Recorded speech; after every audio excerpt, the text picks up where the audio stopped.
have a really eclectic background. I'm a recovering criminal defense lawyer.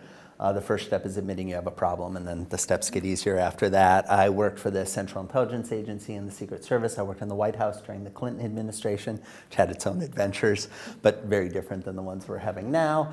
And about 15, 20 years ago, started a branding company called Design Symphony. And what I quickly realized is that while everybody talks about, oh, we need to have great sales or we need to have great marketing, the last great differentiator in the marketplace is the experience that you create for your customers. And so I started designing experiences. And so I put together an 8-step methodology that looks at the customer journey and the 8 phases you go through. From the first point where you're assessing, should we even do business with this company, up until the last point where you become an advocate, a raving and zealous fan.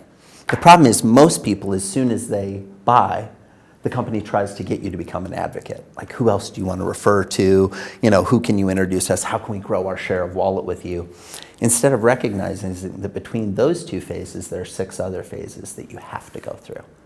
And so the keynote is about walking people through those phases. Usually there's some pretty good aha moments where they realize, wait a second, we're dropping off after about phase 3, and we wonder why we don't get referrals.